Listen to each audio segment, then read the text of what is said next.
Hi, everybody. Welcome to another episode with Prismatic Dragonfly Tavern.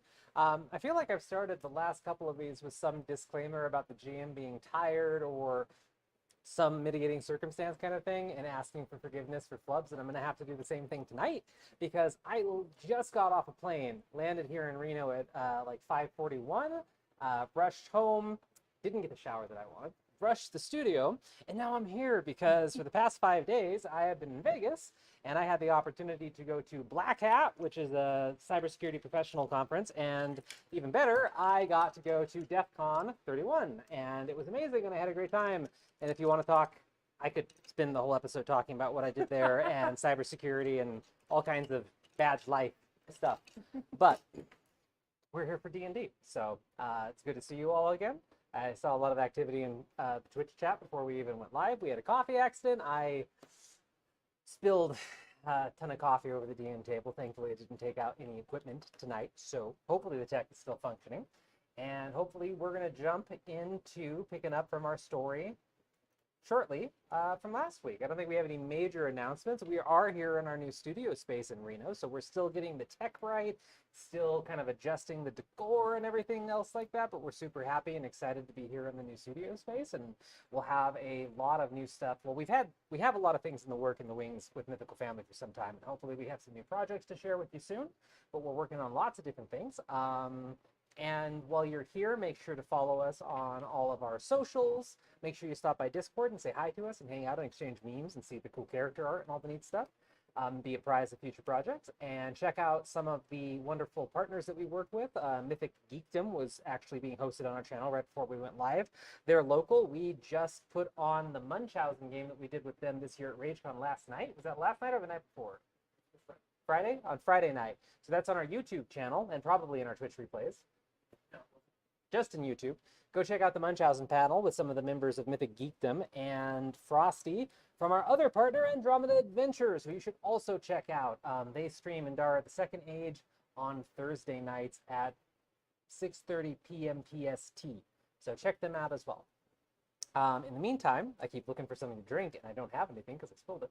We're going to go ahead and hop into tonight's story, where we're picking up right from last week, trying to keep the momentum going. Three of our party, well, technically four, but just these three are the only three you really need to care about right now. These three are in the Feywild, and they were sent on a quest by one of their mothers, Vander's mother, and they were trying to find what is corrupting the Dryad's heart, an ancient relic / piece of the forest that has been in the Feywild forever. Nobody really knows where it came from. It's just kind of a part of nature sort of thing. And over 10 years ago, when the Feywild was invaded by an outsider from Akorah, the planet that everybody else is from, some corruption was infected the heart, I should say. Can't give away things in the recap too easy. Something infected the Dryad's heart and slowly began to spread over the land. In the last couple of years, it's been picking up speed and picking up speed. And at this point, the entire forest is blighted, and the party has had to struggle with some blighted wolves and other creatures. And then we left off last when they were getting very close to their destination. They found their way to the old sacred drove of the Dryads, and they were making their way to the heart when the heart's influence was truly felt, and each one of them had a distinct vision of the heart's influence and what it did for them personally. It was, I had a lot of fun doing it because since we're in the new studio and we're still getting used to the HVAC here and stuff, we have a bunch of big fans running right now, so it's kind of a din, but thankfully our amazing voice filters, you don't really hear it, so I was able to send them off and have one player at a time go through it, and I don't usually get a chance to do that in our setup, so it was really fun. So we're going to pick up from there. So we have Vander, Cass, and Sonny, and you guys are still walking towards the massive sort of white oak tree that was in the back center of the grove when you entered, and you all had your visions 3/4 of a way to that tree or so, and each one of you had your vision, and we had that brief little bit of role play where each one of you snapped out it slightly differently, and you guys know that you have visions. You don't know what each other have seen unless you went back and watched the episode. And we ended last time with you just still walking towards the tree and having kind of got to the raised, gnarled white root system of the tree, and you found a path that led very blatantly through it, and you saw a soft purple glow in the distance. And that's where we'll pick up. So you guys are walking in. Are we keeping the order from last time that everybody was doing? Or are we walking in a different pattern this time? Same order. Same I order? don't see a particular reason to change it. Okay. I just didn't know if the visions would have changed anything, but that's totally fine. Okay, so yeah, you guys are walking on this. It used to be cobblestone path. It looks like it's been overgrown with vines multiple times and cleared somewhat recently. It doesn't have many of the red-green vines on it, so you can just weave your way down this cobblestone path into the root system of this tree and follow the light. And as you kind of make your way in, the glow from the heart, you assume, further in the tree is enough to spill into the hallway of this place and provide light. You see a litany of skeletons, and the skeletons are both humanoid and creature-like as you're walking along. And you're going to probably be on that path for at least 5 minutes as you try to step over everything and stumble through it. Are you guys talking at all through any of this? Are you staying quiet till you reach your destination, like thinking about the visions that you saw, or anything going on? Daniel would be thinking. Yeah, thinking and concentrating. Okay. Roll perception checks for me, just as we're making our way through these tree roots. 22. 22? 12. 12? 13. 13. Okay. So as you guys are going through, you begin to see pinpoints of light that are also the same purple. But you quickly notice that these are coming from what you think are corpses at first, and it turns out to be actual dryads and other humanoid creatures lining the walls where the skeletons were moments ago, but now it seems like the skeletons have given away into actual people that are still alive. And you see 15 different individuals all kind of slowly roll their heads up and look at you as you're in the distance with their eyes glowing kind of the same purple as the heart. And as you get closer, their eyes just follow you, and they don't make any move to get up or anything. Their bodies seem heavily atrophied at this point, but all of them have unsettling, crooked smiles on their faces. No. Aptly put. Yeah. You have to walk past them to continue. Should we stop to help these people?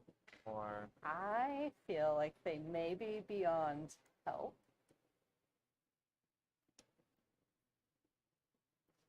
I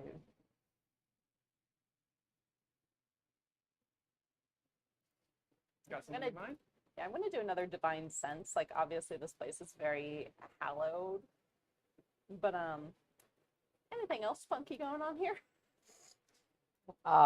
You're just doing divine sense? Yeah. It still shows that it's under the effect of the hollow spell, but nothing else. So these people are not Well, undead? They're not undead, but they show as Fae, because it shows Fae, right? No. Oh, it doesn't? Celestial fiend undead. No, they're not Good undead. evil. Okay. Yeah, well, they are indeed alive.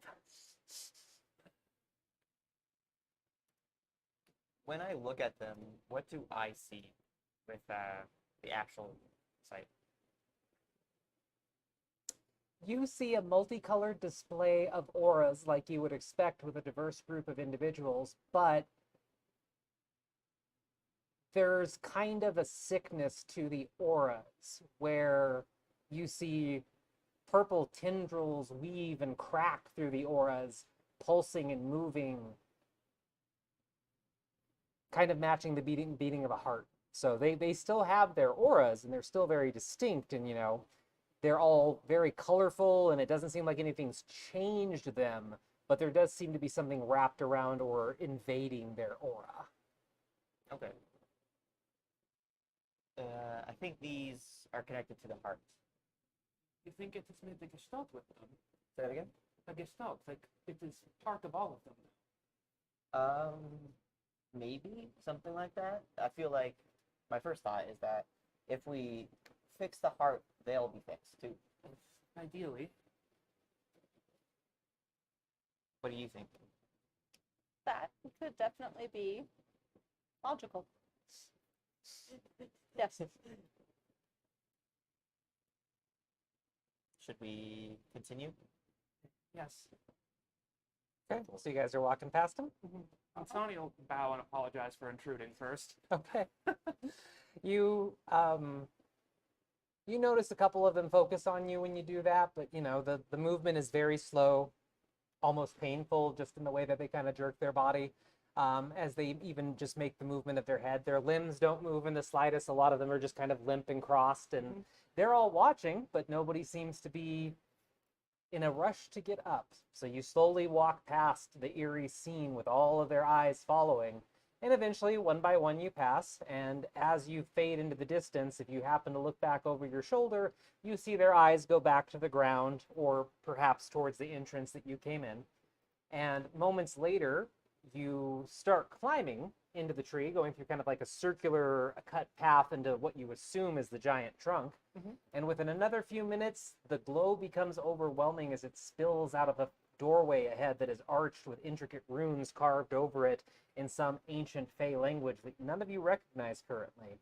And through the doorway, you can see a room that at one point was probably a very hollowed space for rituals of some sort, and it's still, even in the corrupted state, it's absolutely beautiful, where the room has a carved, well, it has a stone floor that must have been carried here and put in piece by piece, and it has beautiful pictures of dryads and the grove and all sorts of different symbols and artistic interpretations on the floor, and it's covered in dirt and dust now, but at one point it was gorgeous. And there are pillars throughout the room, about 8 of them, that are carved from the actual tree. Beautiful woodworking wrapping up to the top, looking like vines, and they probably hollowed this whole space out at one point. In the middle of the room, there's pieces of the tree twisting up, and then pieces of the tree twisting down that they left, and there is the Dryad's heart sitting in the middle of that. And it looks to be a beating piece of moss, algae, and some other unidentifiable pieces of nature, and it has a distinct thrumming heartbeat to it. Not like a human heartbeat, and it feels irregular right now as you walk into the room because you all feel it in your feet.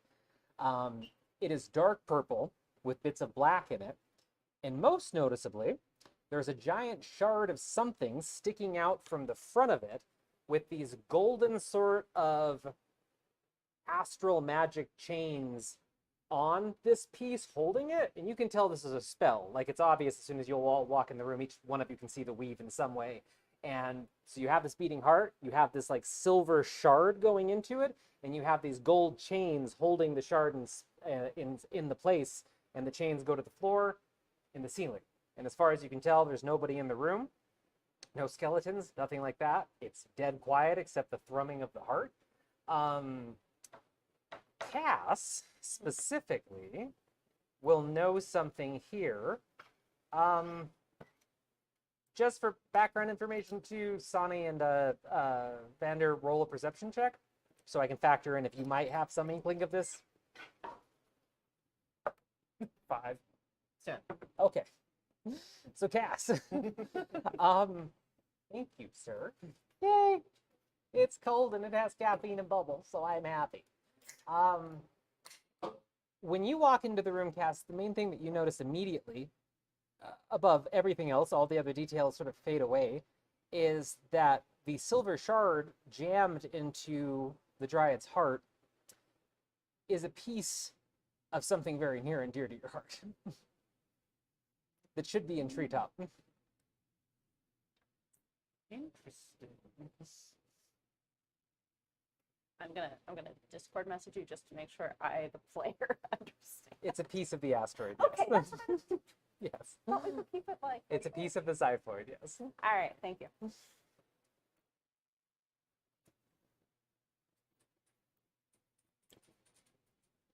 Well, this is a very interesting development. What is it? I'm guessing that's the heart. Yes, that would be logical. Yes. And then that is a piece of xiphoid. into it. I don't know, but that should be part of a giant rock. That is not. Let's take a little closer look. Yeah. And Sonny's going to step closer and just try to kind of put her senses around the edges of whatever this magic is doing. Okay. Doing our Trying not to directly interact with it. Yeah, do an Arcana check, and while Vale's making that Arcana check, just really quick for the audience, one of the big set pieces in my homebrew world, Akorah, is the planet, as far as everybody knows, wasn't really born with any sort of connection to the weave or magic, but a couple thousand years ago, a asteroid fell from space called the Xiphoid, and it impacted a region of the planet called Treetop, and ever since then, magic kind of branched out from that strange rock, strange impact, and granted all the different forms of magic to the citizens of the planet Akorah. So having a piece here in the Feywild is very strange for sure. What was that Arcana check? 23, much better. That is much better, yes. So what you notice as you try to look at these, are you trying to like, is there a piece of it that you're focusing on? Like, are you focusing on? Like, see what this spell is. Like, everything doesn't feel like it's part of the natural Feywild background since we've been here for a little bit now. Okay, yeah, no, as you kind of focus on it and just look at the vibrations in the weave, you can see that it is planar magics that are being used here. So there's a bit of a warble of a golden white energy that matches what happened when you were all astral projected. And these gold chains also align with that in the way that when you get close to them, they almost seem to waver in and out of existence. And if you had to hazard a guess, and you're pretty confident in this guess, there is some sort of spell here that is forcefully holding a piece of the Xiphoid in the heart, and it doesn't want to be here, as far as you can tell. So somebody had to work some pretty powerful planar magics to pull this off initially and to hold it too for this long, because it's probably been held for about 10 years now. So the spell work is beyond impressive. The spell itself is not what is doing the damage. It is holding the Xiphoid here. The crystal does not wish to be here. That's fair. So, how do we undo the chains and get it out? Sorry, one more time? How do we undo the chains? I'm not so certain. This is magic that is a little bit beyond my experience. But in theory, if the energies were unraveled, then once they were loose enough, the Xiphoid would presumably wish to return to the rest of itself. Yep. I'm not entirely sure how we would break them without releasing that energy catastrophically, though. Right. But really, where's Gaspard when we need them? When with the astral sight, what do I see with the chains? You mentioned something with an astral presence. Yes. Roll an insight check. Just for part of it.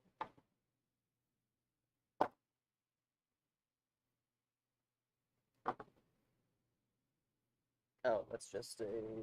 What's that? Oh, 21. 21. Nice. So, when you look at it, there's a sort of... Inanimate objects typically do not have an aura of any kind unless they have magic in them, or they have a living component. The chains to you just look like the flickering in and out of reality chains. There's a faint blue line around them, and it kind of resembles the glow when Sphalea's spell went wrong initially, just a little bit, tickle in the back of your head.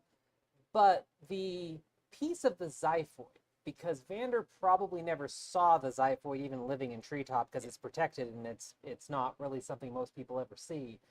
The Xiphoid is the first time in your life you've probably seen a rainbow aura, because it truly, and it's even more grandiose than a rainbow, it truly has a little bit of every color in there, because with your aura you can see ultraviolet light, you can see a lot of different things that like standard creatures wouldn't see, and it's beautiful and almost terrifying with how it possesses everything. And you also get the weird feeling that it doesn't belong here in the Feywild. Like something the Feywild itself is, and maybe that's part of why the aura looks like that, because the Feywild itself is reacting to it being here or something. Yeah. Am I able to reach the shard? The shard is about 10 feet off the ground. So, I mean, it's not that, I mean, combining your wits, you can get to it, yeah. Vander, can you lift me up to touch the shard? Yeah. Thank you. I could also just reach up. Yeah. I have my arm, my wingspan. Oh. Or do you specifically? I specifically want to touch it. I'll lift you up. Okay. Body system. Yep. And considering we did height and weight calculations before the game started, you don't need to roll to lift her. So I'd like to place both my hands on the shard, Okay. and assuming that it doesn't just like automatically kill me. Well, no. Oh, no. I'd like to like, and obviously attunement's like an hour, but I'd like to like try and tune to the shard or like vibe with it or something. Can I vibe? Sorry, with did the you just say you wanted to vibe with the infinitely power? Yeah. Okay. Sure. Why not? So you I mean, I have sworn an oath to it. I mean, yeah. Sure, everybody, vibes with their guards differently. So you're gonna put both palms on it? Uh-huh. Okay.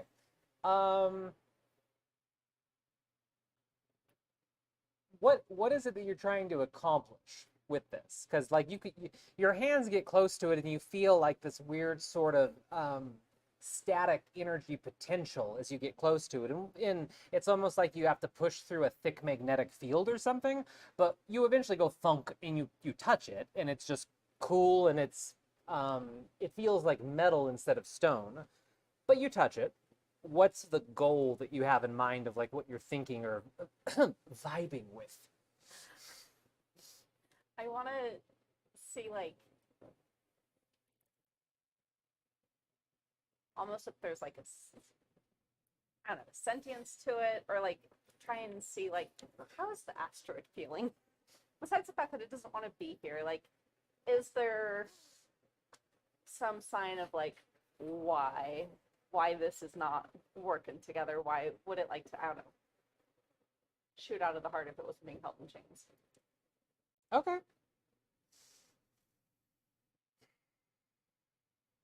Roll an intelligence saving throw. Ooh. 19. 19. Okay. So your hands contact the impossibly smooth surface of the area of the shard that you decided to touch. And you close your eyes and focus for a moment, trying to commune, speak with it, feel if there is something there sentience-wise. And you get hit with an absolute wave, a tsunami of voices that pour into your mind. And never before in your life have you ever heard a cacophony like the one that fills the space between your ears now. And you cannot make out individual voices, but it's as if an entire planet's worth of voices is in your head. And thankfully, it's initially overwhelming and you reel back a bit, almost losing your balance on Vander's shoulders, I assume. But you manage to catch yourself and grit your teeth and steel yourself against the barrage.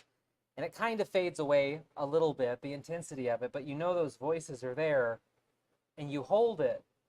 And eventually the overwhelming feeling you get, it's not words or anything, because there's billions of words being shouted at you right now, but none of them make sense and you can't separate them out. But the overwhelming feeling is, we don't belong here. This isn't what we're supposed to keep safe.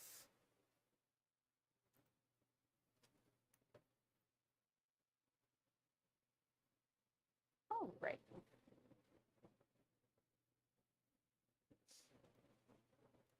Suddenly the process of writing just felt really slow. I'm gonna like pull back by just shaking and just overwhelmed with that experience. Like, Yeah, it doesn't want to be here. It feels wrong here. That's what I thought. Is there any way to ask it how we can free it? I don't think it. I mean, it talks, but I don't think it talks. Yeah, it was just like a billion voices at once, and then a vibe. I don't want to do that again. I think if we just get the chains off, it will fix itself. Oh, I yes, almost feel- it's mostly just finding a way to do that safely. I have an idea. What are you thinking? Not using my physical arms to try my hands at removing the chains through the weave. If you think that's a good idea. What do you think? I think it'd be worth trying, as long as it's not your physical hands. Yes. I feel like it would be easier for a connection to be made through the astral and the weave versus the physical. Yeah. I'll go ahead and summon my astral arms, Okay. and I will go to the closest chain. First, I want to look at, I guess, the intricacies if I can, see if there's like a keyhole or a weak joint in the magic. As far as you can tell, it's just chains from ceiling to floor. You don't see a lock. You don't see. It seems like it. It seems like a repeating pattern of a spell, and it doesn't seem like it has an intricacy to it like that. It's almost like a repeating texture in a video game, I see. where the chain just duplicates, and you don't see anything that stands out. I will grab the chain. Okay, your astral hands connect with the chain. I'll grab two hands and try and pull and interrupt the connection. Okay. So your astral hands grab the chains without difficulty, but all three of you notice a bit of smoke rising from the connection, which is weird given the nature of the astral arms and the chains, but there's a bit of smoke. Smells kind of like burnt sulfur as Vander takes hold of the chain. And you also hear a cacophony of sound as a group of those malnourished individuals drop from places in the ceiling Go. around you, and they thud to the ground, about 8 of them, around all of you, and they slowly stand up, and you see malice in their faces and eyes, and their eyes, instead of being a purple to match the corrupted heart, have a distinct red glow to them, and it looks like, as a unit, they almost lunge into attacking you, but at the last possible second before your instincts all go off to like prepare or respond to an attack, their eyes flicker and go bright pink. And they stop and kind of jerk in position and seem like they're being almost held. And as you struggle with the chain, all of you notice the eyes flicking back and forth between pink and red. And you're going to try and pull the chain still, right? Mhm. Make a strength check. Make sure he's like I do something specific. Perfect. Okay. What was that?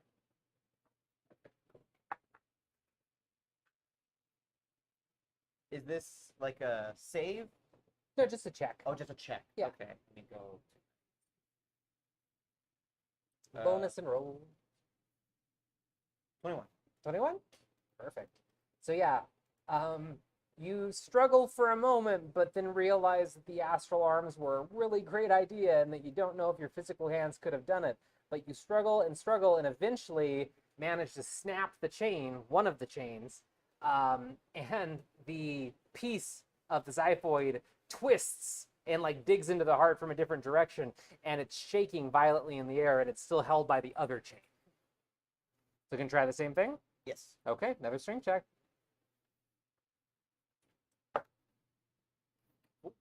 Okay. 23. Damn, on fire. Nice. Okay. Yeah, same thing. You struggle for a moment, and then eventually you snap that chain, and as soon as that chain is snapped, not only does it like effervesce into the air just like the other chain just did, but the piece of the xiphoid, you all hear this like almost torturous scream, snap, and bang that is very akin to like what a Thunderpad might make or anybody casting a major teleportation spell, and it just almost rips a hole in space-time and vanishes into the air. And as soon as it does that, all of the 8 individuals that drop from the ceiling, they collapse to the ground, and you see a purple sort of energy go into the air and just effervesce as well. And the heart stops for a very long moment, but then finally there's a thump and another thump, and it starts to pick up a very weak beat again, and the color, the deep purple with black kind of veins going through it, starts to slowly fade, and you think you can see flecks of green beneath. And there's a great thunderous shake of the tree, and you all kind of stagger on your feet for a moment, as if some blast or something went out from the tree when Vander did that. Cass, heal it. And I also have the potion too. Yes. I will lift me up to the heart. Okay. You're gonna lift 250 pounds? No, I told him to Oh, not. okay. And Alright, Sonny okay. and the potion Okay. that we were given over. Okay. The holy water with everything in it. I'm first gonna just try a lesser restoration. No. Because that's okay. Yeah, I'll do a lesser restoration. Into the heart to see what that does. Okay. You cast lesser restoration, and you notice that it seems to take hold, but it pretty much makes an impact the size of your hand. So you like put your hand up to cast it, and like you see a cast handprint that is bright green with vibrant life thrumming inside of it, but it seems like only your hand, and like it's slowly growing, but at a very slow rate. Okay. Try the potion cure thing above. Okay, so you have a potion that's in a heart-shaped glass bottle with kind of green vines around the bottle itself that were carved into it. Mhm. Are you throwing and smashing it, or what are you doing? I just pour a little on. Yes, I would also just pour a little on. Okay, it's a vertical surface and you're here. How are you I mean, there should pouring be a it hole in it, on a right? wall? I mean, I mean, there's a hole in it. not wrong. Wait, is there a xiphoid shape? There's a gash. There's a massive gash in it. Yeah, it hasn't instantly healed. Yes, I will uncork the potion and pour it into the xiphoid. Okay. wound. Okay. So yeah, you uncork the glass bottle and kind of just flip it up and let go and into the gash, the wound that the xiphoid piece left, and slowly a very thick green substance pours out of it and kind of drips out the front. And within seconds, it still isn't going to like completely heal it, but within seconds you see the effect of your hand times 10, 20 start to spread out in a much quicker fashion. And all of you watch as the heart beats with a much stronger, steadier beat, and the color quickly starts to change from that deep purple with black to a bright green with spots of brown, and even a few small flowers starting to grow on it. And it seems like the heart is hopefully on the way to being healed, and you even see like little bits of the wound trying to close. It's probably going to take a while to fully heal, but hopefully it's on its way. God. Good job. Thank you. Oh, awesome. Give me a yes. Sweet top thing. Oh yeah. Shoot out. Oh, I love it. But from here, I get to scratch the top of your head. Oh, I think. I guess I'll keep you on my shoulders while we Okay, this works. walk around. The rest of the room seems to have, it hasn't changed color, but the rest of the room seems to have the oppressive air of it lifted. And you do notice when you all glance down at those individuals, they do seem like they have passed on. So it seems like maybe their bodies gave out some time ago, and who knows if they were actually there or not.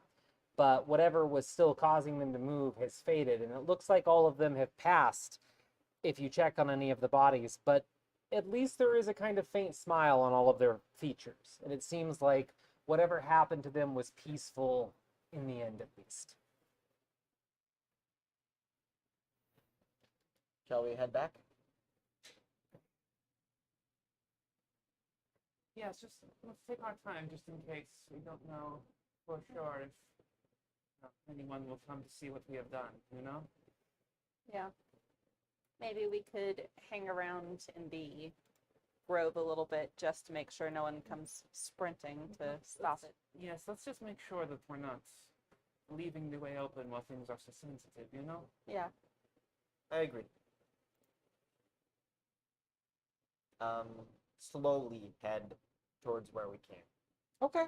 You guys can take your time, and again, the oppressive air seems to have lifted from the tree, and it's even more silent than when you came in a way, and you guys are aware of every single footstep you take through there. But as you walk through these formerly sacred grounds, you think you hear a bird or two in the distance, or some creature ruffle some foliage. And as you walk, you definitely have time to consider the visions that you all had. And when you reach the hallway with the line of individuals that had that creepy purple glow in their eyes that all regarded you, they all have the same kind of serene smiles on their lips and faces, even though they most likely passed as soon as the heart was healed. And as you walk past all of them, each one of you has, you know, it's not a vision, but you're thinking so much about what happened to you in your experience that it's as if you see the faces of your uncle, your mother, Sasha, just kind of as you guys walk outside.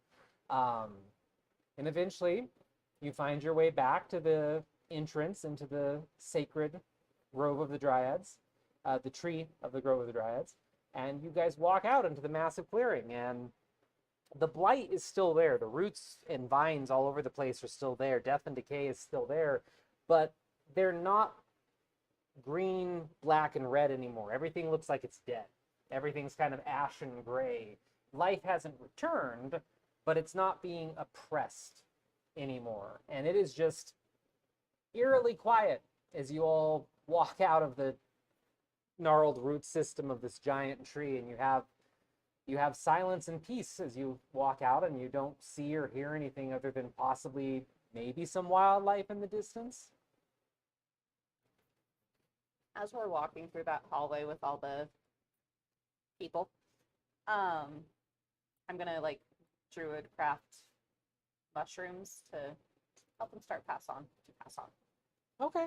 Yeah, with a gentle wave of your hand and just a few telltale green sparks drifting from your fingertips, a cacophony of mushrooms of all types will slowly start to sprout among the corpses as you walk past them. Beautiful, different varieties of mushrooms that kind of wrap them all in like a gentle embrace and start to even the mushrooms sprout out from the wood of the tree as well. And you know that nature will definitely take care of the rest, and they will be respected by nature. Good job, everyone. How long should we linger? I don't think we need to wait too much longer. Just a feeling to be cautious and not assume everything will be perfectly well, you know? Mm-hmm. We could always take some time to druid craft around, give it a little boost as nature continues. Yeah, we could. I'll do that. Okay. So just using charges of druid, just reusing and reusing druidcraft to try and like summon flowers and grass and just give nature a bit of a lift. Mm-hmm. Okay. Helping with that too. All right. Yeah, you guys can spend some quiet time gardening in the Druid's Grove and just, you know, Vander kneeling down near some of the roots and working his own brand of druidcraft, and then Cass doing the same. And bit by bit, strange but beautiful, sort of like neon fey flowers sprout and blossom, and little bits of green and blue grass kind of mixed together sprout up as you work your spells. And they're small patches, but they look bright and vibrant. And if you didn't know that you were in the Feywild, you'd think you were back in Akorah right now with how easy it was to druidcraft and affect nature. So definitely some quiet time and maybe some peace and some joy of being able to do that small bit of good for the Grove. And as you work the bits of magic, the ground doesn't instantly change nearby, but you feel like some more life is breathed into it. So, and there's nothing oppressing it anymore. Good job. You're really chipper. Thank you. I try to be. I think Just- it is justifiable right now. Yeah, but this has also been draining. I mean, I don't know about you guys, but like, this just feels like it's been rough. After everything we've been through, definitely. But Yeah. no reason to wallow in the lack of energy, I suppose, the sorrow that comes from this place. We healed it, and hopefully that'll let us heal too. Yeah. Yeah, Are you guys ready to go? I think so. Mm-hmm. Start heading out? Okay.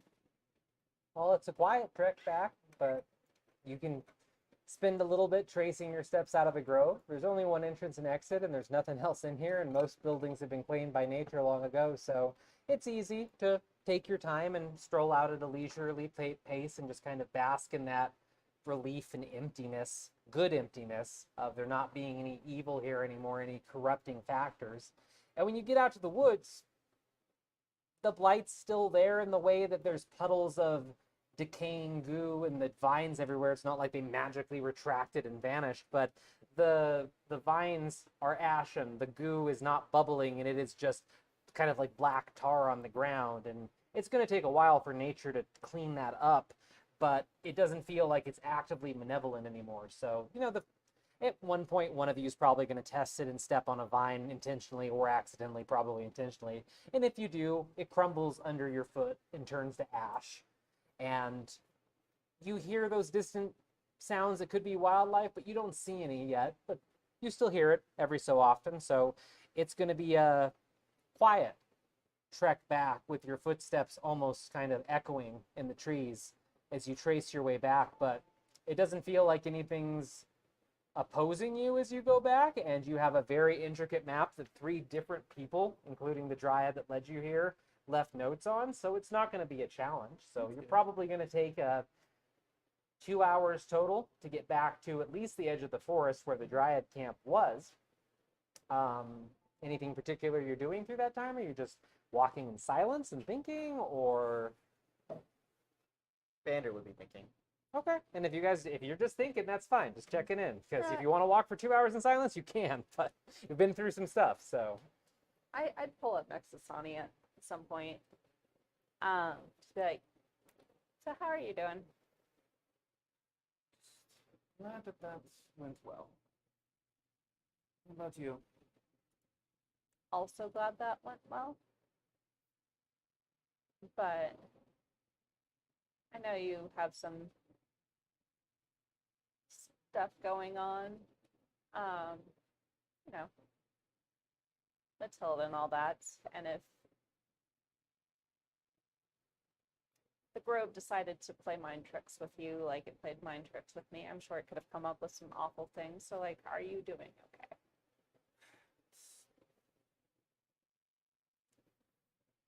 It wasn't quite like that. It was like being home, but it was things I wanted, but not the way I wanted them. In what way? And my uncle was still with us for one. Is that a good thing? Hmm? And that's a good thing? I mean, it's the reason I wanted to go out to the world and do this sort of thing, you know?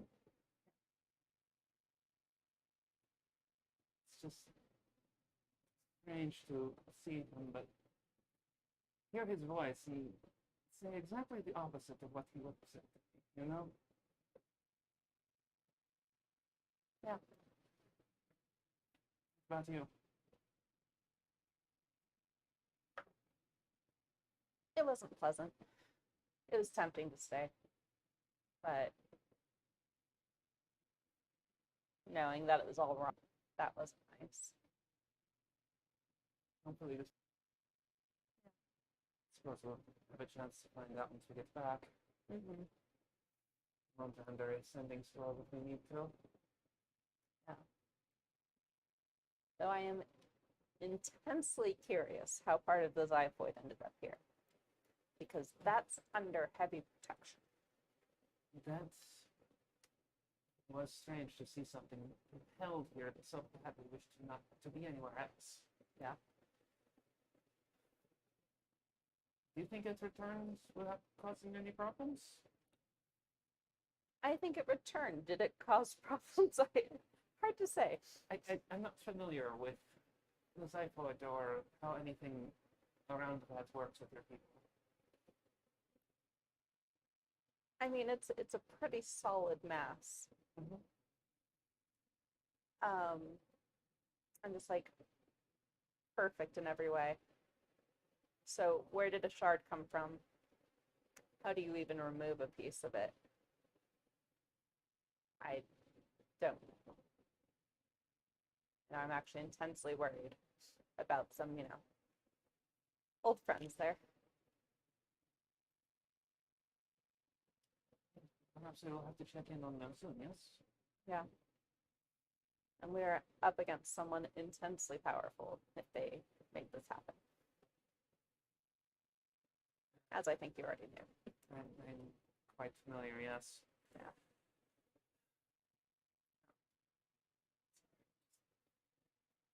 Distracted, you know?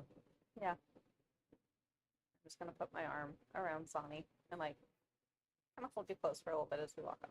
As long as you're okay with it. As long as you're okay with it, I'm just gonna have my arm wrapped around you. And she kind of flinches for a second, but she doesn't push it off. Yeah. So.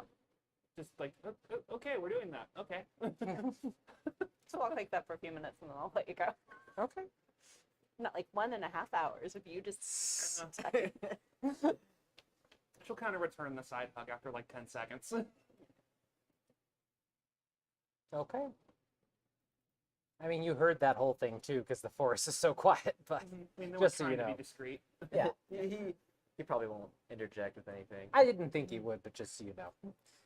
So you guys continue, and after 2 hours of plodding along, still no other sign of life in the forest. Wherever those blight wolves were, or wherever they came from, if there was any more of them, they don't seem to be around anymore. And eventually, you breach the edge of the forest, and in the distance, you can see the Dryad camp. It looks to be completely empty right now. It seems fine from a distance. You just don't see anybody moving around. Strange. Well, maybe they don't keep watch during the day if things are chill. But we should stop in and let We them know. should take a closer look, yes. Okay, so you guys walk back over. Just takes a few minutes to get back to the Dryad camp. And when you get there, the first thing that hits your nostrils is the distinct sharp stab of alcohol. And it looks like there was a celebration of some sort in your absence. And many of the structures have been half ripped down. And it looks like they probably celebrated because they knew what had happened in one way or another, and they have already abandoned camp and returned to the forest, as far as you can tell. It seems to be a very happy exit from the signs of feasting, drinking, and a lot of personal belongings being gone, and the camp being pretty much ransacked in a way. But no signs of struggle, no signs of fighting. It looks like people were very excited to go back to their home. Oh, well, that feels nice. Very quick to be on their way, aren't they? Yeah. Well, I guess we retrace our steps further and go see how your mom's doing and how they're making out with what's his face? The Inquisitor. Yes. Hopefully not. Hopefully they're not making out with him. I mean- Ideally, that'd be not, yeah. I mean, but it is Good one idea. solution. Seduce him to their side. Oh Yes. my god. I You now guess. have a new stepdad. We have to This is see. a very awkward dynamic. We have to see if Erla, if the charm, if she's a, what's the female version of a himbo? Turbo? Herbo? if that runs in the family or not. But Here, do you want to try to reach her? Yeah, I'll do Offer a that. sending scroll over. I have one left. Thank you though. And I'll update her. healed heart on the way back. How are you?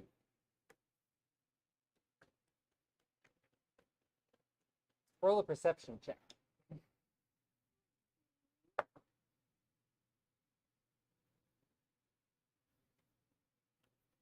17.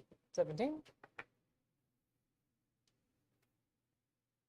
So, with sending, it is truly hearing the person's voice in your head the exact way that they are replying to you. Even though you don't need to talk out loud to do sending, it's all in the head. You still hear your mom's voice as if she were standing next to you talking to you. You hear it in your head. And you can tell that she's breathing heavily and is under slight duress. She's trying to hide it from you, but you know her voice well enough even after this much time apart.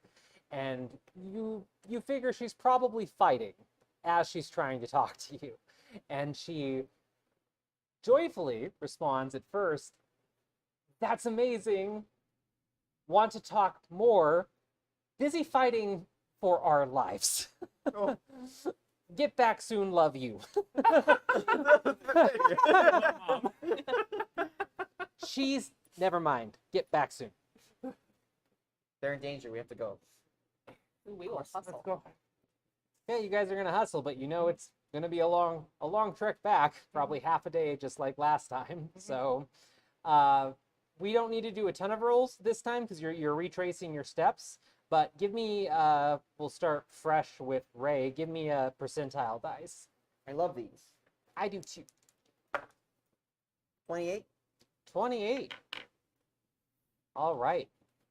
So as you guys make your way back, this time moving with a bit more purpose than your original trip here, you see a lot of the same sights, a lot of the same landmarks. It doesn't feel like some of you had guessed where perhaps the Fey landscape might try and shift on you.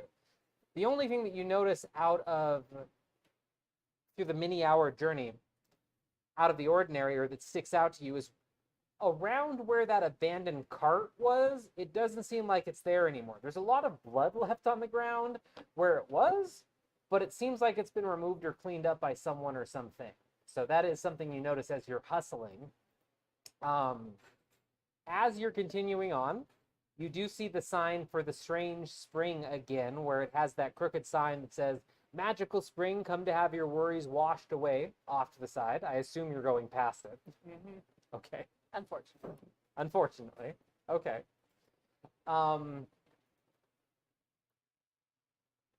You can get to the grove, or sorry, not the grove. You can get to the ruins where you left everyone at the beginning of your journey a couple hours faster if you hustle.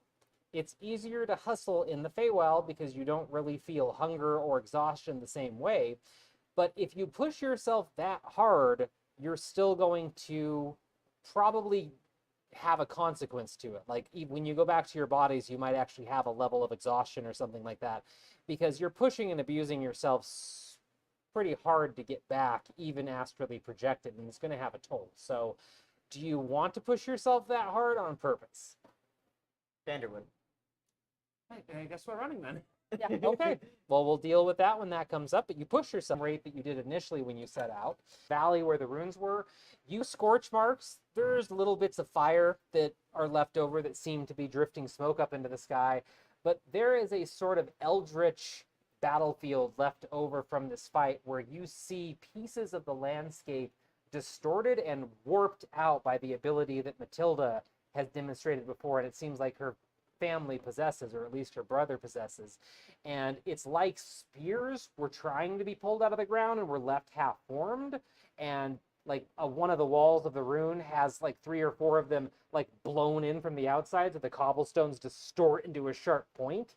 And just at the top of the hill, it looks like a massive battle took place. But standing here, you can all see specks of black in the distance moving. So it looks like there's signs of life down there, and it doesn't look like there's active fighting going on that you know of. So I assume you rush down the hill. I think that's a safe assumption. Yes. Okay. I don't think anyone could stop Vander at this point. No. At this Probably point, not. We're gonna stop camp for the night. I mean, go ahead if you want. Yeah. The consequences, but go ahead.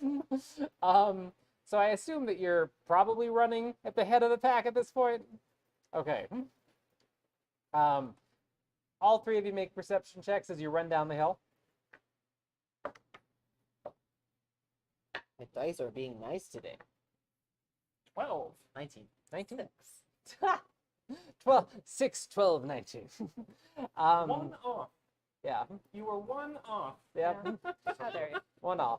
So you, as you're running down, Vander, not only are you in the lead dramatically, like going down that hill, your vision picks out a couple things. So there was a great battle here. There was a lot of damage. You do see one or two bodies from a distance. They look to be your mother's resistance fighters because they have that kind of black woven garb that they're wearing, the robes. You don't see a sign of the Inquisitor or your mother, but you see some very tired members of her troops kind of like slumped on top of the walls, and they're moving, and you see two of them talking to each other, and then one of them with their like upper robe off, exposing like their skin, and they have some bandages on, and they're eating something ravenously. And eventually you notice some of them spot you in the distance, and like one or two of them stand up and ready a bow, and then eventually sit back down after a few seconds because they can see who it is. And you tear down the hill, across the valley, and into camp. And right as you're like 200 feet away from the edge of these ruins, very tired mother steps out of the ruins. And you can see her like almost waving at you, like trying to make you slow down. And she has some band-aids wrapped around her Fulmar side. And she's just like waving with like a tired smile on her face. And then the like stop wave eventually turns into more of like a high wave, and then a beckon when you get closer. And she looks like she's a little beat up, but she's still standing and smiling. Relief washes over him. He slows down. Okay. So I assume like running over to hug, or Yes. Okay. As you rush over to hug her, she kind of laughs and throws her arms around you and gives you a squeeze, and you smell blood, sulfur, and a bit of like a faint, strange arcane aura like that's settled in her hair as you grab her hug. And she laughs at Yes. good. That's okay. Are you okay? Is your friends sick? We lost 4, which is better than it could have gone. There's a lot of us that are really banged up. We couldn't do our typical battle plan of running and gunning and using the terrain against him. So it was a pretty nasty fight. But through cunning and intellect and battle planning, we managed to keep him on the offensive. So we're heartbroken to lose some of the men and women that fight with us, but this is why we're here, and it bought you the time that you needed, it seems like. And whenever, well, no, you sent me the sending, and we were still fighting, and for some time after that. So I don't know what made him eventually pull back, but I think he received a signal or something like that. And there was a moment in the fight, something made him leave. And we inflicted some damage on him too. And he had to limp away. But we also might have got a tracking spell on him, but we haven't confirmed that yet. But yeah, we're mostly fine. Went better than I thought, and we weren't slaughtered. So what happened? How did you restore the heart? I think that's a better question for these two. I just pulled stuff apart. Okay. He's downplaying his role. He was very essential for it. Humbleness is a problem with him sometimes, yes. Yeah. What happened? There was a piece of the xiphoid lodged in the Dryad's heart. There were powerful magics in the chain holding it so it could not return to its own realm. Okay, that's one of them. Okay, there's many things that I was thinking of that you could have told me, and that's not one of them. in the slightest. It is nothing that we were expecting to see either. Oh, I need to talk to my intelligence officer about this because there's rumors about a Tet that might help corroborate, or we'll have to talk. So you broke? He broke them specifically with his astral arms. Just pulled them apart like it was nothing. Finger little left to think of effort. how to interact with the spell, and he was able to just. This point, but thank you for here a while before you sent me that sending message, and it was kind of like some sort of shockwave went through the ground of the land, and we felt it before he engaged us, and he seemed thrown off his game from what we've seen in the times that we've tangled before. So I assume that all of the Feywild knows what happened, or knows something changed. Probably not what happened at all, but Atet probably knows. Yeah. It is likely, yes. The Yeah. chains broke. The Xiphoid ripped a hole in like the plains. It tore a gate for itself. Yeah. Strange. It badly wished to be with the rest of itself. Yeah. I mean, that makes sense. It's traveling to planes technically, as things go, is not really hard for certain individuals. The magic has existed for as long as the Xiphoid has, as far as I know, but bringing powerful magical artifacts through is never a good idea from what I know, and bringing something as concentrated as the Xiphoid, is that even... I don't know anything about this. The little that I know from folktale and legend, that is mind-blowing to me, that's something that I'm assuming Atet brought through somehow 10 years ago. It's another piece of the puzzle, at least. But now, hopefully, that means the blight is ended and will start to recede. We've noticed signs of it here seeming to inactivate. So hopefully that gives us the edge that we need to save the rest of the Dryad population. Oh, the Dryads, did you talk to them? How were they? They seemed to have returned to the forest by the time we left. Well, that is a good sign. Yeah. They have not inhabited that forest for many years. The camp was empty, but there were no signs of violence or struggle. It was like they just celebrated and left. Then let us hope they went back to their ancestral lands and started to rebuild very slowly. But that's wonderful, wonderful news to hear. So, yeah. Is Sick okay? Yes? Yes? Okay, I just didn't want you to overreact when you were probably already amped on emotions running down here and seeing us. I'm sure she's fine. Huh? Does she return to her form? She got killed in the astral plane. She's fine.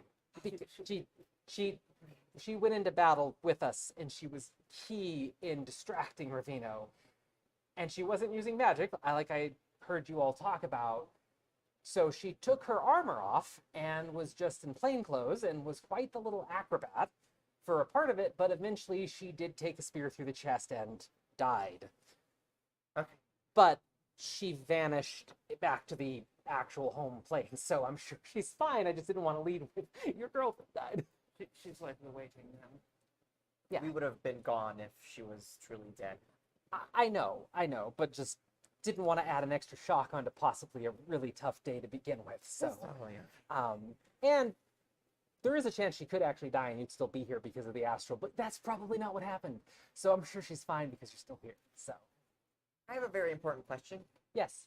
Do you know someone named Akorah?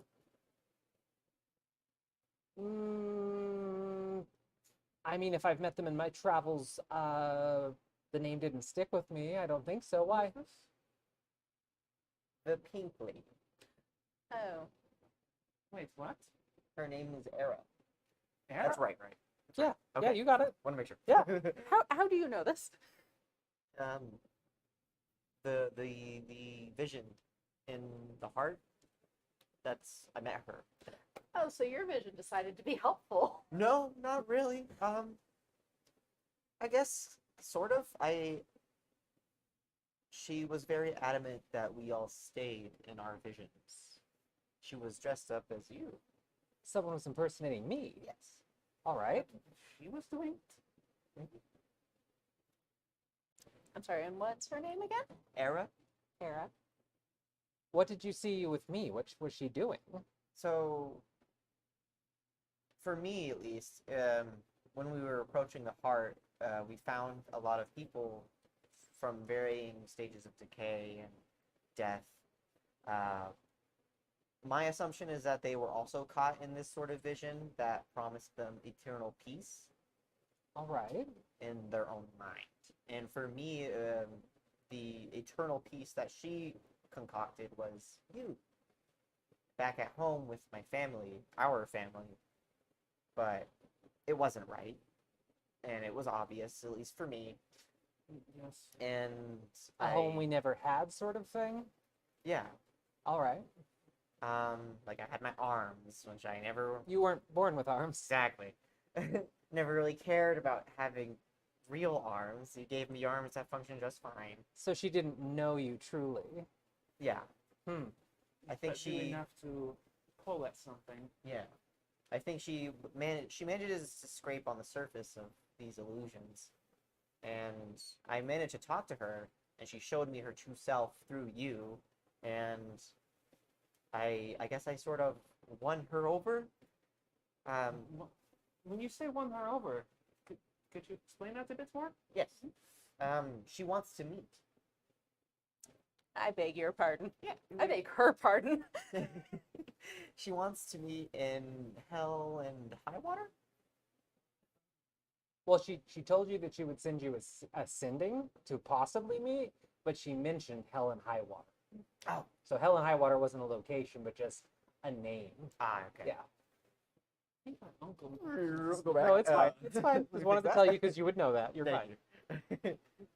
She mentioned a thing, I don't know what it is, hell or high water. I think my uncle told stories about them from the inlanders. They were adventurers or something. Yes. I don't know. But she said that she would contact me about either meeting or talking about hell or high water.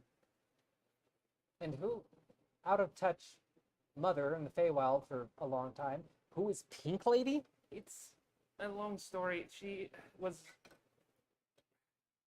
We think she was behind a strange incident where many people suddenly had bizarre visions. All right.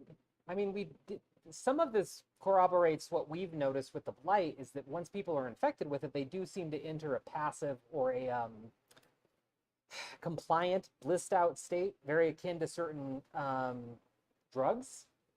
Eventually, they can be violent and they can do things as if they're being controlled by another worldly force, but quite often when they're at rest, they do seem oddly at peace in a sick sort of way.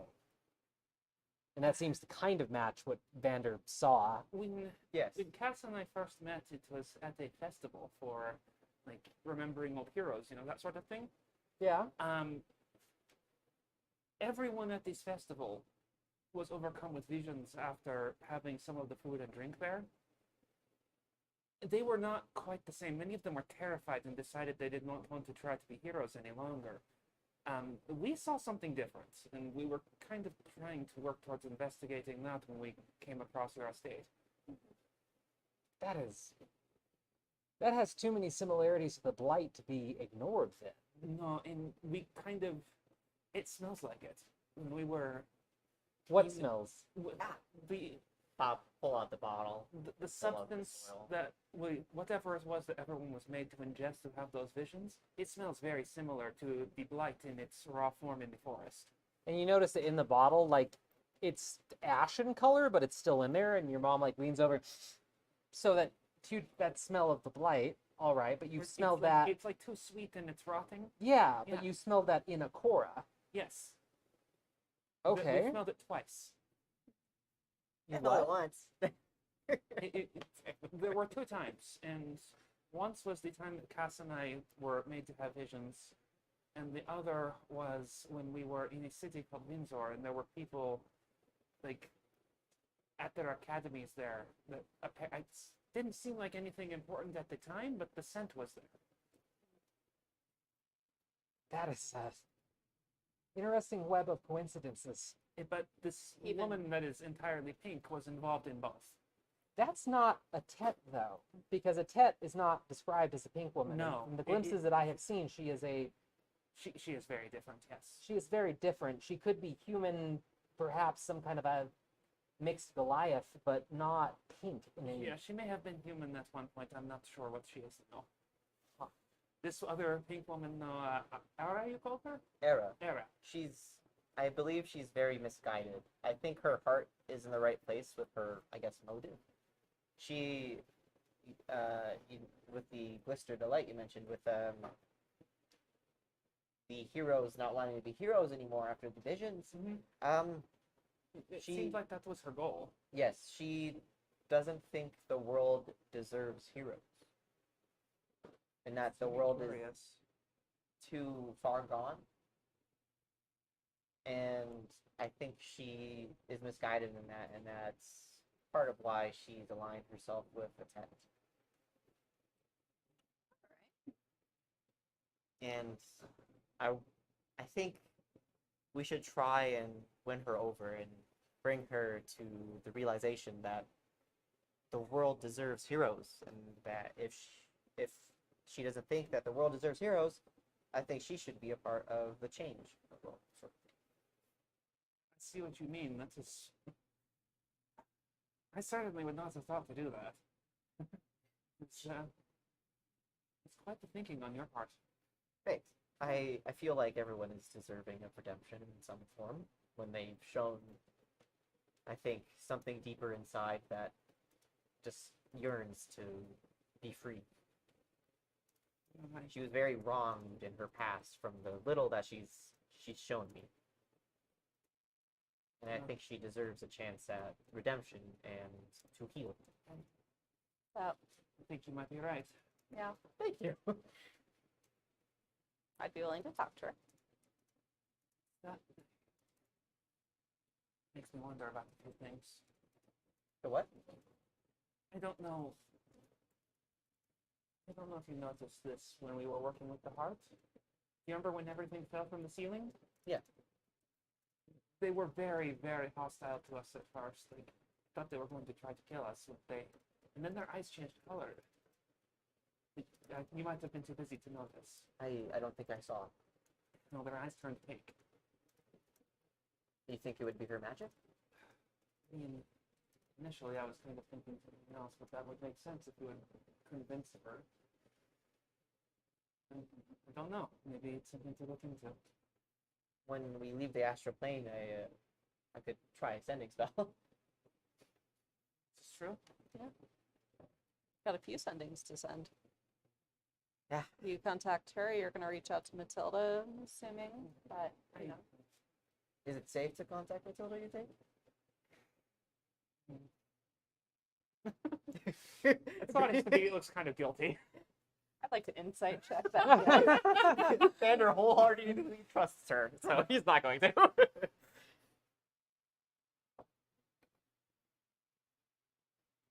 I mean, that's just a 10 for my insight. I mean, it's Sonny. She just immediately looks guilty.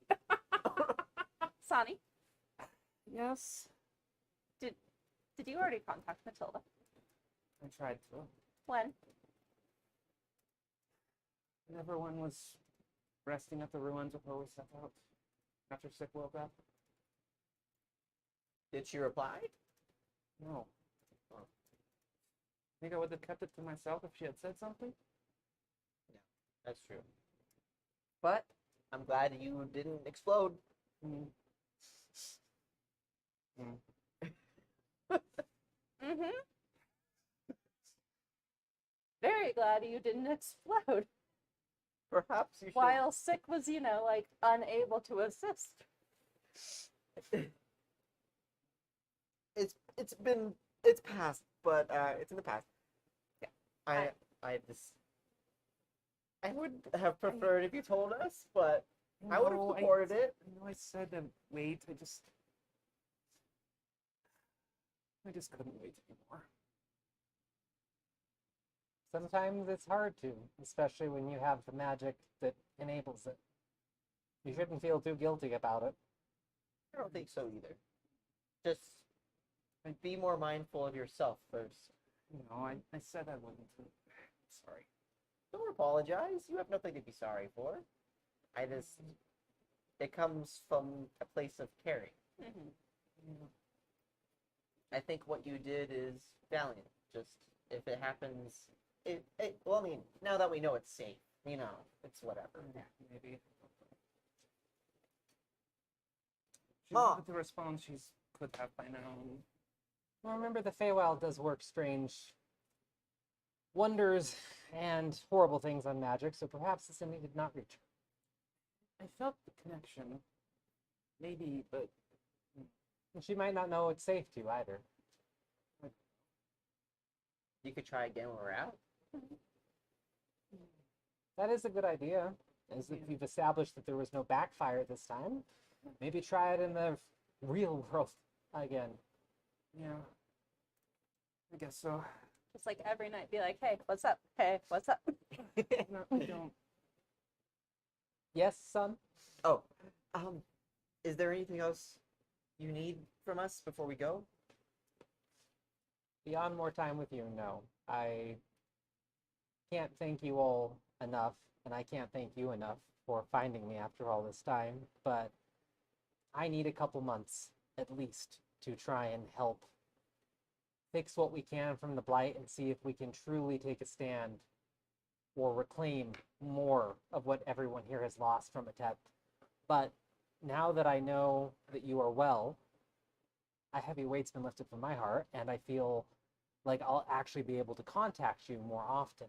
I hope so. You better. It's not like I haven't tried, but Skalea was kind and left me with a supply of sending scrolls before the battle, and she may have had a small nosebleed, but she was fine making the sending scrolls, and I have a quantity of 15 of them now. So I will treasure those and use those to stay in touch with you, I promise. And the second that things are a little more stable here, I will come back. I will use that banishment scroll, and you all will know the moment that my feet touch ground again. And hopefully, Fulmar and I can figure out how to fix this. Even if we don't, though, I'd just be happy to be back at home, and I'll let you know as soon as I can. And if there is anything from our side we can be doing to aid you, any of the three of us will help, yes? I do, and I'm so happy that my son met you and that I had the pleasure of meeting you. And considering your disturbing revelation, I think that we might need some communication between the two of us, because I need to know once I tell everyone too. And you notice that a lot of people have slowly been drifting closer and paying attention, though they've given you guys a pretty big personal bubble. Word of this will spread quickly, and questions will need to be answered on both sides on how this invasion of the Feywild came to be. And even though there's so much we don't know right now, I feel like we're in the best position we have been in since I've been here. And hopefully pieces start to fall into place on both sides. But there's a lot unknown and a lot we need to talk about. So what is your next move? Because I'm assuming you're headed, you all should be able to will that spell to end or whatever, and head back to my estate, our estate. But what are your plans next? We'll have to see how things are in Columbia when we return. So we're gonna go to the university. Maybe the village is more important right now, and Yeah. That's true. Someplace you promised to render aid, or it's more trying to understand things. There's a place in Quandir that was the basis of the vision Cass and I shared when we had that first exposure to whatever the substance is. mm-hmm. That might be the priority now. Especially since we know sending works with Matilda. We may not need them to We trace don't. her magic. All right. She'll Well, tell us when she's ready to tell us something. I'll let you know too if we're able to establish that trace on this Ravino. But I think you should probably get back then, because it sounds like you're very busy. As much as I would love to keep my son for another night, I'm sure that you're exhausted and you have plenty to see to. But hopefully you take an evening to rest at the estate and have a cup of tea. Yes, that sounds like a good idea. Before I go, I don't know if it stays in this plane if I leave. You'll procure her tea and some of his biscuits and pastries and offer. You see the biggest smile in the world blossom over her face, just like when she saw you, and she snatches it out of your hand and she cracks it open and just shoves her face and he goes, I have not smelled that in so long. I think it'll say, from what I understand. I mean, the scrolls that Skalea left, they haven't vanished yet. So I will have a cup of tea, and I will treasure every cup of tea I get from this. And she just wraps you in another hug, and you feel it in that way of when you hug someone and you know that it's going to be a long time till you get to again.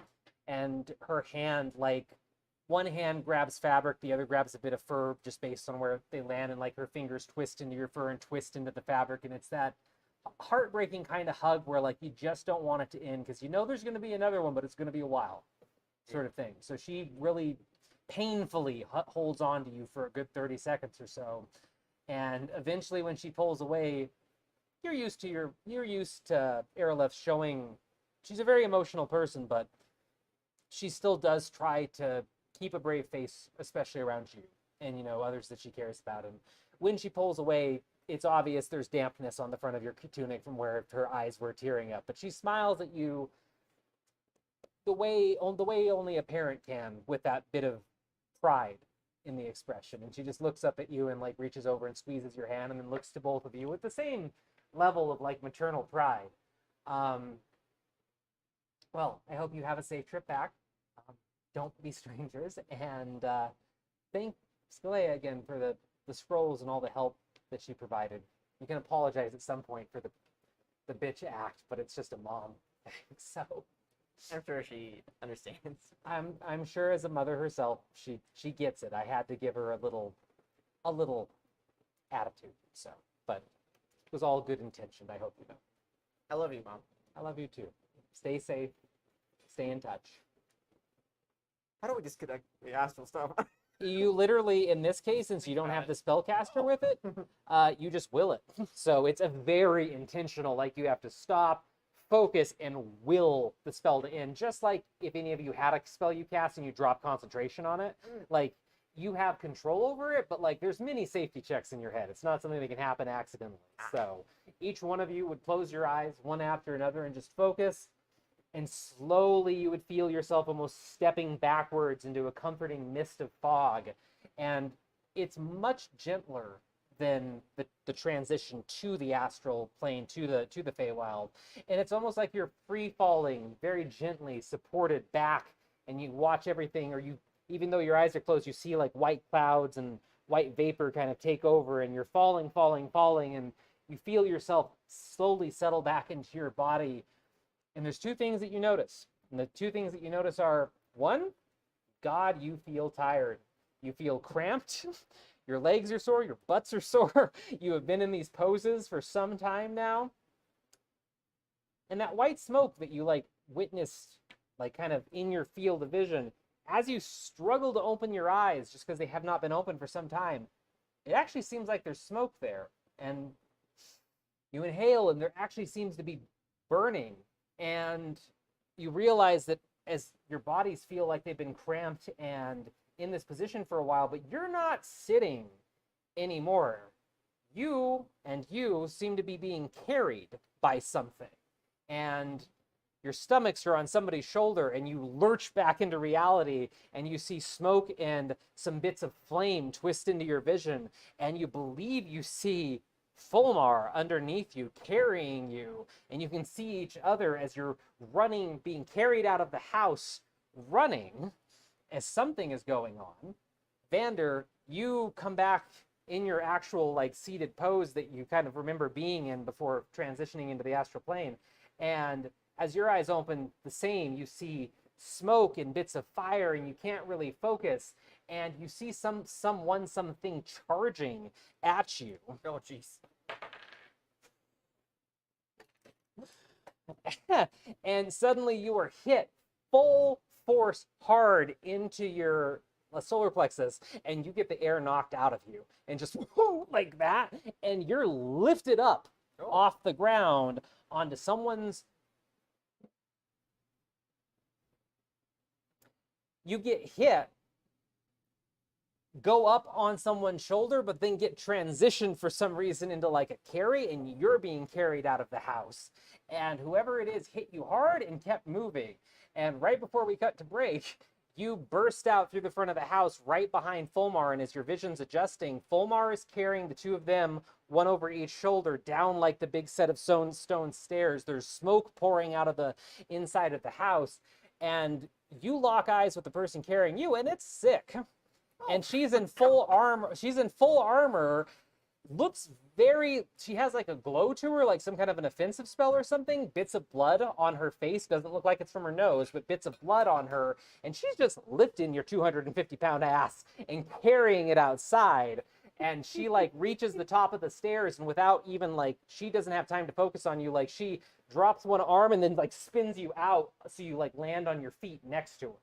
And we're going to cut to break right there because we're actually over on break. But that's a perfect time to end. So we're going to go ahead and take a quick break, 10, 15 minutes. We're not going to leave our mics on because still getting the new studio set up, but we'll be back 10, 15 minutes to pick up from that scene. So get some drinks. We're going to get some drinks. We'll see you soon.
heavily.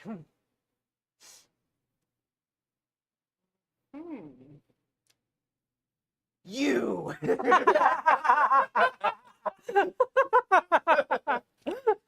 Vander's just like, yeah. Recap my description? Yes. Okay, of what? Everything? Yes. We were muted. So that we didn't have mics on break.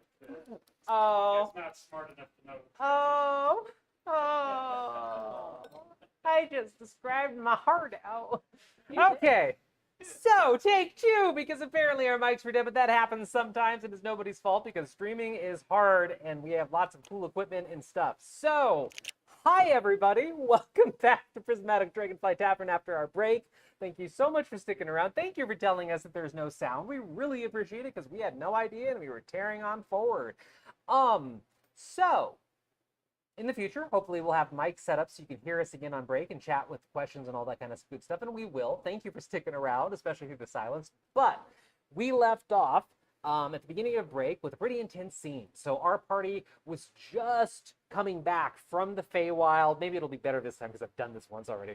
They just came back from the Feywild to their home plane of Akorah, and all of them spent a few moments transitioning back into their bodies from the astral projection spell that was used to get them to the Feywild. So as they transitioned back into their bodies, each of them smelled sulfur in the air, their nose and mouth and eyes filled with smoke, and they were very disoriented. And I mean, astral projection is tough to begin with, but something else is going on. And once their senses came back bit by bit, Sonny and Cass realized that they were on the shoulders of Fulmar, Aerolith's assistant, who is Vander's mother, at the estate they've been staying at, and the estate that they astrally projected from. Cass and Sonny were on Fulmar's shoulders, being rushed out of this house with this smoke and fire on the inside of it, and they shot down these well-worn stone steps all the way down to the bottom, to where the stone steps turn into a very well-manicured dirt road, and Fulmar kind of stopped, spun, and flipped them off their shoulders and pulled a staff from their back, aiming it up at the top of the stairs. And at the same time all this was happening, Vander was still seated in the very serene pose that he was in when Skalea had cast the actual astral projection spell. But as his senses were coming back, he was very painfully hit in the solar plexus by something, and found himself briefly over the shoulder and then in the arms of an armored, rushing Skalea that seemed like she had some sort of magical auras or spells on her. And likewise with Fulmar, she shot out of the house, down the stone stairs to the dirt road, deposited Vander, and without so much as looking at his eyes, whipped off her own shield, pulled her rapier out, and prepared for battle. And where we had just got to, right when we were informed that the mics were needing to be reset, thank you again, everybody was able to like look up the stairs, the stone steps to this great manor, this estate. Nausea rolling in their stomachs because they just got back from astral projection. They all have a level of exhaustion because of what happened in the Feywild, and they've also been sitting for 2 days now, I think, 2.5 days at this point. So, you know, body's not feeling the best, but they looked up the steps to see smoke pouring out of the entrance of the house. It doesn't look like the house is on fire as far as they can tell, but a figure stepped out from this smoke wearing beautiful silver and blue plate armor with a tower shield and a longsword, scruffy beard, messy hair, looking very disheveled and angry with a faint purple glow in his eyes, is Aaron, one of the Silver Knights that was deployed with Skalea that ended up showing up in Orishire some time ago when she was injured, and the party had to kind of dodge around to get away from him when they were in Orishire for Skalea to leave. She actually had snuck out and didn't want to have to explain to one of her bodyguards why she was going, because he was very insistent that she not travel alone. So all of you see Aaron stomp out with malice in every movement in his body, his face, his eyes, everything at the top, and he just stares all of you down at the bottom, and you see this kind of black energy glowing over his longsword as Vander goes, "You!" Why is there the you? What is driving that? Is that just because of what happened back at when you originally met him, or Why are you here? okay? Okay, so it's like, you, why are you here? Okay. So we already rolled initiative to try and save a bit of time here on break. So initiative's already rolled for everybody, but kind of the start of combat, surprise round, what have you. Aaron doesn't say a word, but Fulmar, very out of breath, goes, he came out of nowhere and started to attack all of us while you were still gone, and we've been fighting for the last 10 minutes. He's supposed to be her guard. Skalea speaks up at that and goes, he's supposed to be. I don't know where he came from. He was in the room like he was under an invisibility spell or something like that, and he came out and almost killed me, and he's obviously under the control of something.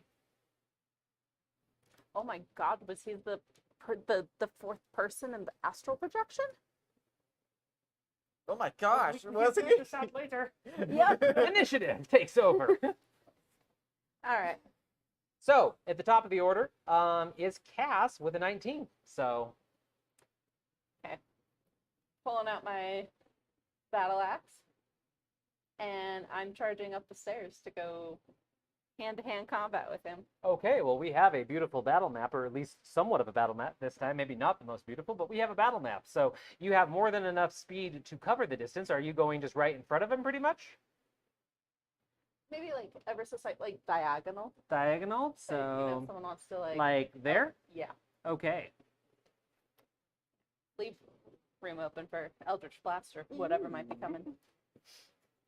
It's a 14 to hit. 14. Nope, sorry. You run up the stairs, and the whole time up there, you're planning your attack, you're planning your strike, but when you get up there, the smoke is pretty thick around him still, so it's easy enough for you to mistakenly gauge the swing, and it misses by a bit and bounces off the shield as he deflects it.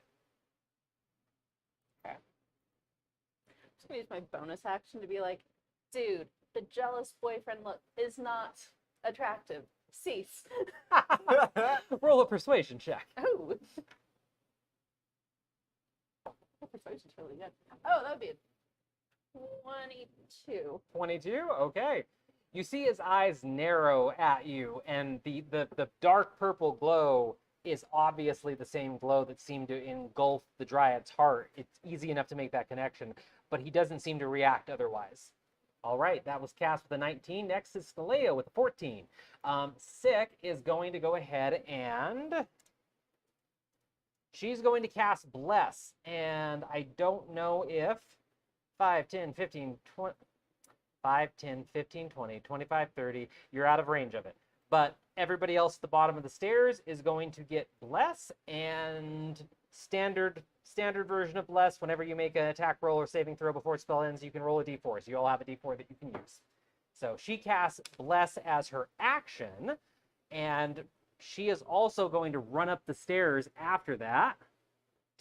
More than enough, and she will go right in front of Aaron, and she'll rush up right next to you, and doesn't look like she has any glow to her eyes or anything, but her expression matches Aaron's in the fact that she is angry, ferociously angry, and she rushes up, and you can tell she doesn't have a tower shield, she has a much smaller, elegant elven shield, but she has it up and ready, and the rapier is ready to strike as soon as she gets an opening. So that's Six's turn with a 14. And next is Aaron. So Aaron is going to head and bring his longsword up over his head as the black energy coalesces to the point where you can't see the blade, and is going to strike at Sick. Ooh, and he is going to miss just barely, and Sick's going to bring her shield up, and the black blade's going to hit it and just slide off to the side. And some of that black energy splashes onto the wood of the deck and seems to sear it like acid almost. He is then going to use his bonus action, and you're going to see the purple glow in his eyes strengthen, so the glow's even brighter, and that is Aaron's turn. And then after that, it's going to be Sonny at 11. All right. Well, first things first, the tentacle's going to suddenly just appear behind our front line there. Okay, because Tentacle, what is the max range on Tentacle? Like 60 feet, I want to say. Okay, cool. You're good. Just wanted to make sure. So right behind Aaron? Right behind our front line, because if it's within 10 feet of our people, it can also absorb hits. Okay, nice. So that means it's 10 feet away from him, so that's fine? Okay, cool. So yeah, you want it behind Cass or Sonny? Or Cass or Sick? Whoever keeps within 10 of everybody. They're both at the same So spot, probably pretty. straight line. So yeah, yeah, it's good. So it's good. It'll just stay behind 6. So yeah, an eldritch tentacle of the depths just kind of erupts from the stone surface, semi-transparent. You can see through it, but you see the suckers on it, and it's a massive tentacle. How tall is it? Isn't it like 10 feet? It has a 10-foot reach. It doesn't specify anything specific. We're gonna say beyond like that. 10, 12 feet then. Yeah, just appears in the air behind Sick. And because it appeared, it gets to make an attack. 16, 18 plus 7 for 25. Hit. Yes, that hits. Even with the shield, that hits. And that's going to be 10 cold damage. 10 cold damage. Okay. So this tentacle just like towering over Skalea, and Cass just whips down on Aaron's head, and he brings the shield up, but it's like the tentacle goes through the shield and like through his body, leaving a ghostly blue chill through him that sends a shudder through his body. Definitely hits. And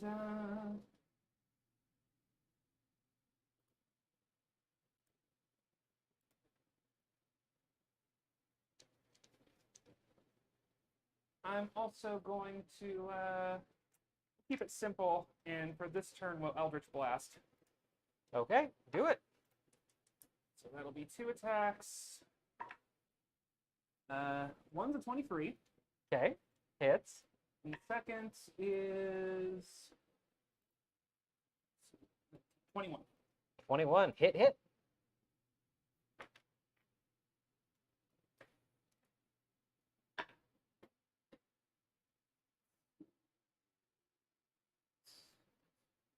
10 and 11. 11? Mhm. All right, so 10 and 11. So both Eldritch blasts of like purple greenish energy into Aaron's chest as the shield kind of dropped, trying to brush the tentacle away that went straight through it. And they definitely hit, and you see them like scar the armor, but it doesn't seem to even make him twitch at this point. But both were very, very good hits. Anything else on your turn? That's bonus and standard, and I don't really have any reason to move from this position yet, so that's it. Got it, Vander. How far away is he? He is 5, 10, 15, 20, 25, 30, 35, 40 feet away from you. Okay. For how you do like movement through allies, do you do that, or am I blocked by it? No, you can move through allies. Yeah, like so you could technically occupy. You could move through Sick and Cast at that space if you wanted, and you could get behind him too. So Can I get behind him? you can, yes. So anywhere specific? Do you want to be like that side, Directly. directly, like that? Yes. Okay, so you run up and through, and like Cass and Sick just kind of battle hardened instinct as they hear you run. There's just the ever so slightly twitch to make space for you, and you can slip through them. So, and he doesn't get an attack of opportunity because you didn't leave a threat area. So I'm gonna summon my astral arms, 4 So- of them, so I have 6 total, yep, and bumping stuff. blue, slightly starry astral arms burst out from Vander. He needs to make a Dex saving throw. The DC is 13. DC 13. Fail. Cool. Plate. Not his fault. 4 points. 4 points. 4 points of force. Yes. So boom, boom, 2 arms hit him.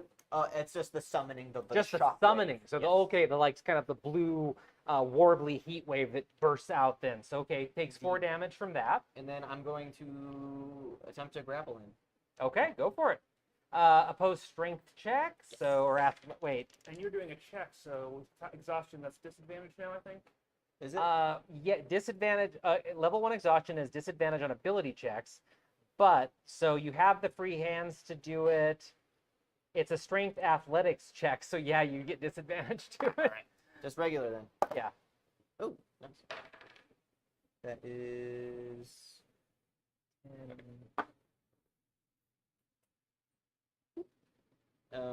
Is it athletics? You said. It's athletics, yes. Why is this not loading? I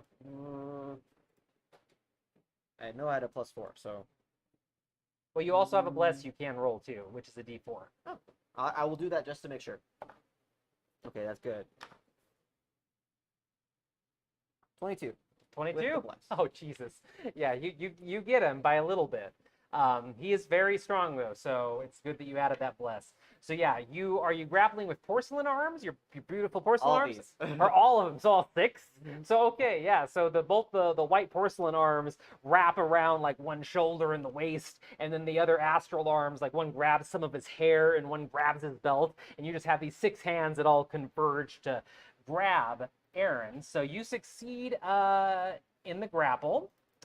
And your bonus action was summon the arms, right? Yes. Okay. So, turn is spent. Okay, yeah. So definitely you you successfully grapple Aaron very well, having all those extra arms. All right. So after that, it goes to Fulmar, and Fulmar is going to cast Magic Missile at a higher level than base, it looks like.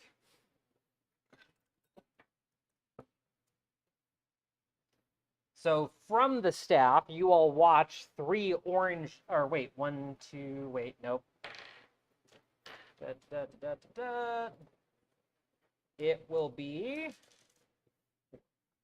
7 darts of force that lance out from this staff of Fulmar's that none of you really saw before, but it is kind of porcelain-like, much like the Fulmar side of Fulmar, and it's a very beautiful porcelain staff with like flowers on it, and a bunch of these magic missile kind of cobalt blue missiles shoot out and weave through the air and the smoke and all around you, and then just coalesce, smacking into Aaron.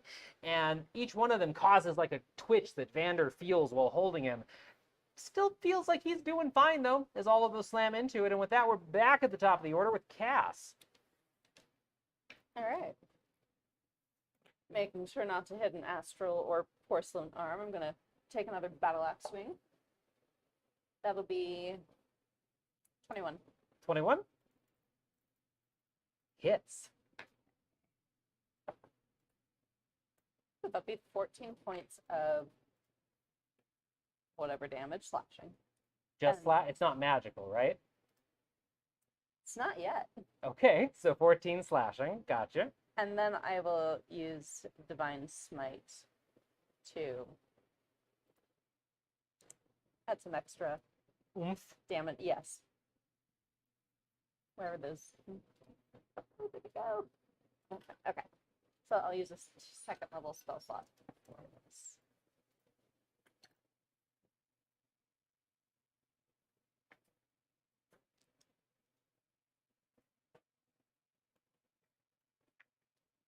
Oh my god. You're doing what I do. Yeah, I'm like, what are dice suddenly? Yep. What's a D8? It happens to all of us. It's the D&D curse. Ooh, a couple of them are very similar shapes. Yep. 20 points of radiant damage. 20 Nice. points? Yeah. That is the first damage that really seems to have an effect on him, and he just kind of growls out in pain. And you notice the black on his blade and the purple in his eyes flicker in unison as the divine damage is just dumped into the battle axe as it connects very strongly and like cuts into the plate armor on him. Still standing, just more angry. After that is Skalea, and she's actually going to, so she has the shield up, she's got the rapier out, and she's going to kind of like watch everything that's been going on. And you see the tactician in her mind ticking away as she reaches up with the rapier hand and like lets go of the rapier, and the hilt just kind of hangs on her hand for a second, and she draws a symbol in the air, and you all feel like a wave of magic blast out from her that has a distinctly white tinge to it, and it even disturbs the smoke around you and clears the doorway for a moment. And she casts a spell magic on Aaron.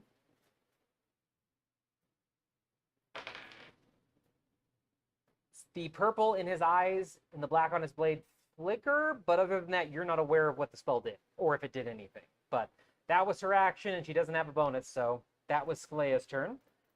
Next is Aaron, who is grappled, which means his movement speed is 0, and he has to make another contested check to get out of it, right? Yes. Okay.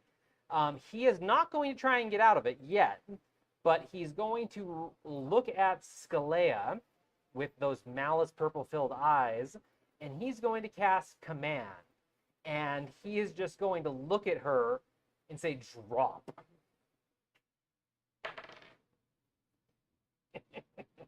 course, I roll nat 20s when I'm trying to kill my own characters too.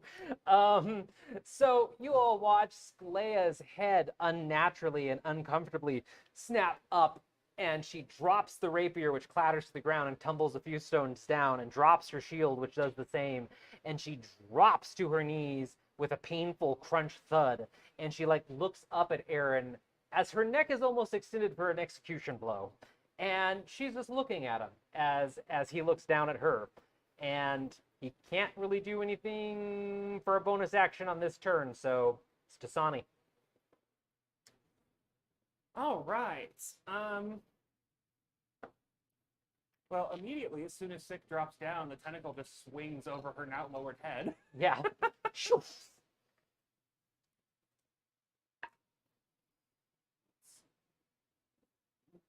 22. 22 hits. 11 cold. 11 cold. Okay, so yeah, the tentacle swings again, whooshing and roaring over Sick's head, and tears through expertly as to not hit Vander in the process, but leaves that kind of icy cold frost over the armor as it goes through. Good hit. And I'm trying to see if I've got another option here or not.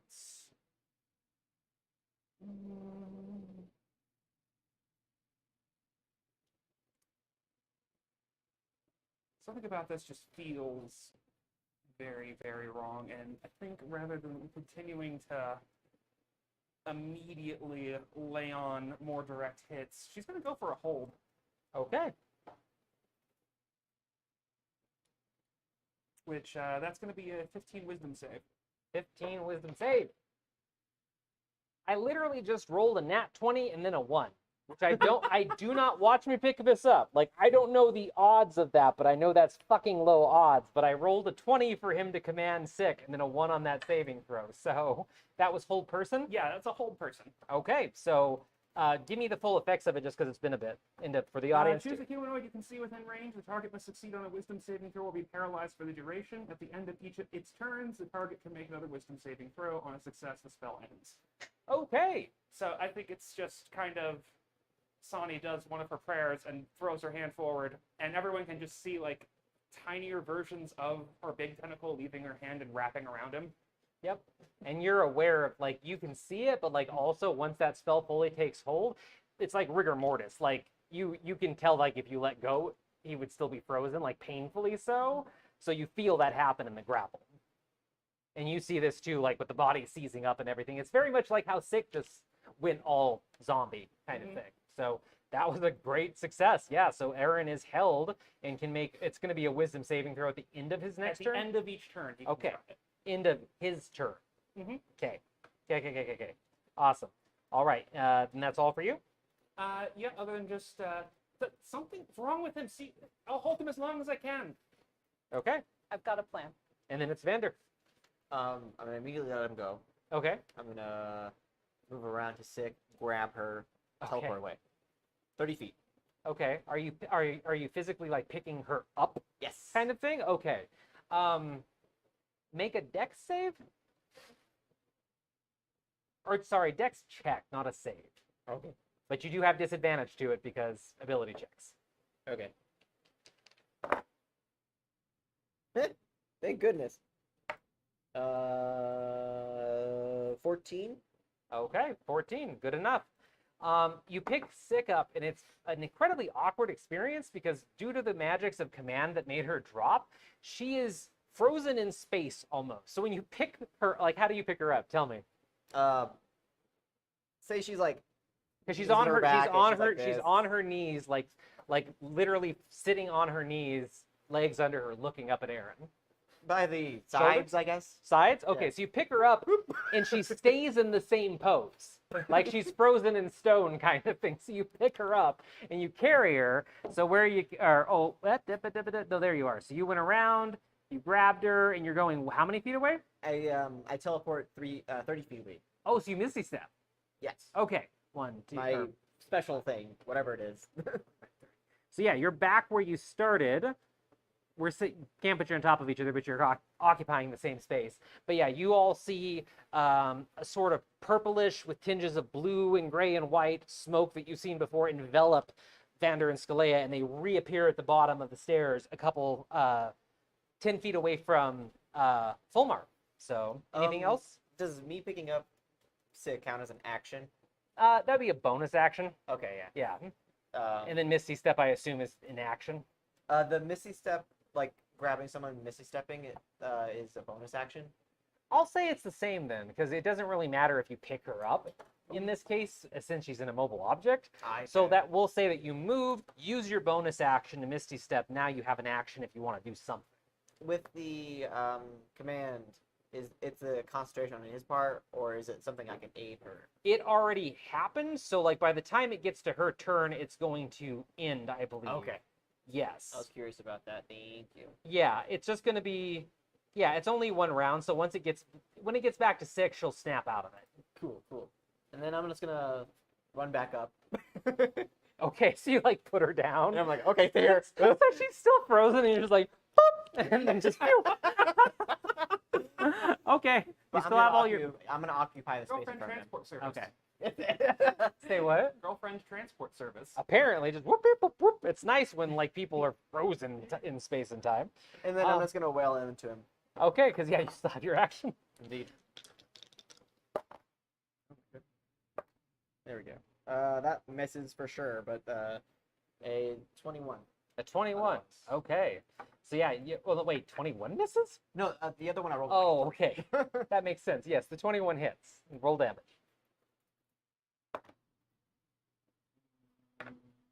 5 points. 5 points? Still some damage. So it's kind of awkward with being frozen in space and time, and the shield's still there, so you have to dodge around it, but you land a bit of a hit with one of your hands on there, and then it goes to Fulmar. Fulmar, looking, kind of having watched the display of like all of you working together and seeing the tentacles from Sonny. Actually, I forgot one thing. What's that? Paralyzed. Any attack that hits a creature is a critical if the attacker's within 5 feet. That is great to know, and I probably should have known that, but one of the things that I easily forgot. So that's a crit. Oh. So double your damage, so 10 damage. Oh, okay. Or you can roll for it if you'd like. I'd like to roll. Okay, go ahead and roll. There's 4 more points. 4 more points, 9 damage total. 9 damage total. Okay. Fulmar, so kind of like watching all of you work together as like an in-tune group for this, and seeing Vander go is going to keep the staff, and they're going to ready a counter spell, but they're not going to do anything on their turn except, well, I guess they will move. We'll leave Sonny there. They'll move over and like kind of check on Sick, but they'll keep the ready to action ready. So, and then we're back to the top of Cass. All right. Gonna try a thing. Try a thing. I'm going to use 5 points of healing from Lay on Hands to Okay. hopefully cure a disease or neutralize a poison or, a blighted condition upon Aaron. Okay. So lay on hands is actually touching them. Are you like slapping your hand on any specific spot? Shield, arm, shoulder? Arm. Arm? Okay, so you just kind of you take one hand off the battle axe, reach out, and just slap a hand on the armor. The first thing you notice is the armor feels cold to the touch, and you don't remember the tentacle going through this arm as far as you remember, so it might be something else, but the armor is very, very icy and cold when you touch it. But you're able to use you said lay on hands?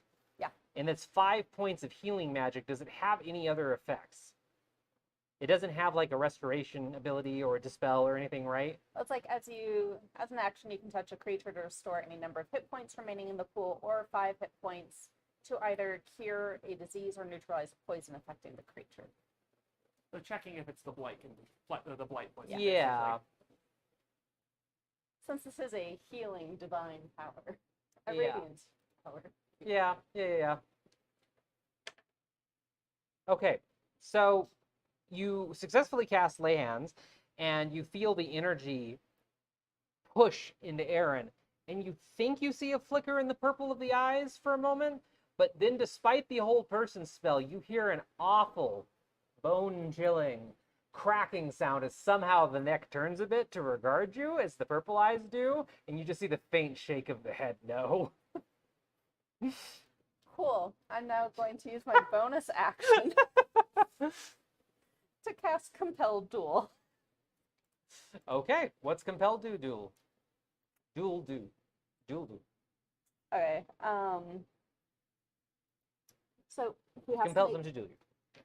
so he has to make a wisdom saving throw. Okay, which he's. I mean, he can still make saves just fine with it being paralyzed, right? Paralyzed, I don't think there's anything to saves. We'll pull it up again. Double check. Incapacitated, can't move or speak. Creature automatically fails strength and dexterity saves. So Okay, but a wisdom. What's your DC? 14. Fail. Cool. So he is drawn to me, compelled by my divine command. Okay. For the duration, he has disadvantage on attack rolls against creatures other than me and must make a wisdom saving throw each time he attempts to move to a space that is more than 30 feet away from me. If he succeeds on his saving throw, the spell doesn't restrict the movement. Okay. The spell ends if I attack any other creature. Yeah, if I attack any other creature, if I cast a spell that targets a hostile creature other than the target, and if a creature friendly to me damages the target or casts a harmful spell on it. Okay. Cool. Well, he's already looking at you, so. Yeah. Yep. Just even more resolute in attacking you then, so that works great. Anything else on your turn? No.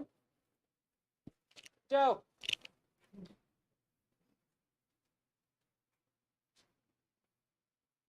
Oh, thank you.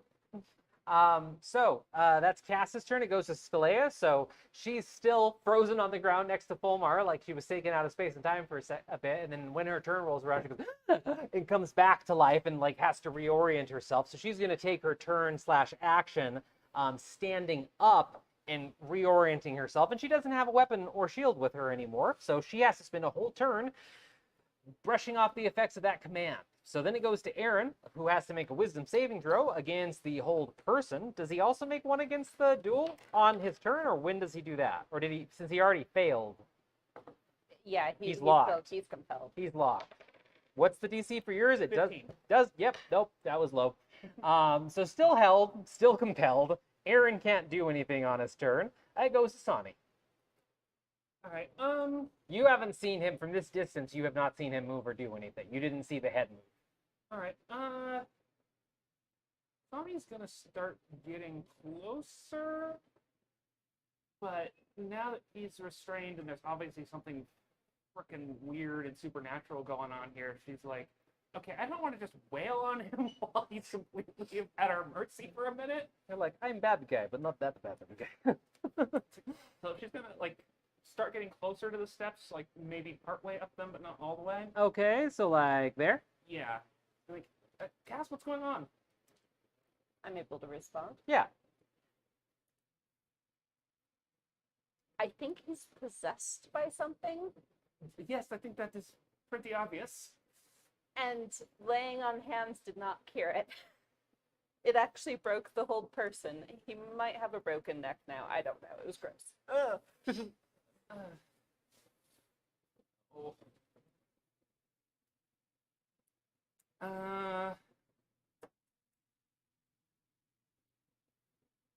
And I want to keep that going, so I think I'm just going to hold this turn for now, just because I'm not entirely sure what's going on here in character, you know? Okay, yep. If you're going to hold, you do have to define your action before using it. So, or well, you define your trigger. So, Like, if he breaks out on his turn, no, actually, just wait. Like, I'm not going to have anything prepped for this, because she just doesn't Okay. want to... She's not inclined to hit him at this point just yet. that makes sense. Vander, you've heard this conversation, and you know everything's been going on in the blur of combat, but you still heard everything they just said. It's your turn. With my astral presence, this is going to be more of a flavor question. Okay. See if I can do it. Can I, since I'm in astral form and astral sight, can I see his spirit? If you want to use your action for it, yes. Yes. My Okay. idea is to reach to his spirit and break him free, sort of thing. We'll see if his spirit's even still there at this point. We don't know what's going on. Yeah. Just to kind of help me with it a bit, let's do a percentile die. to You got it. inject some randomness into it and give me some direction. 50. 50? Okay. So yeah, in that moment when everyone's having this, quick, hurried conversation around you of what to do, and there's these litany of spells that have somehow been able to hold him for the moment, and you're standing there with your 6 arms poised to strike, you spend a moment to focus and really look at his aura. Have you seen this? God, you wouldn't have seen it.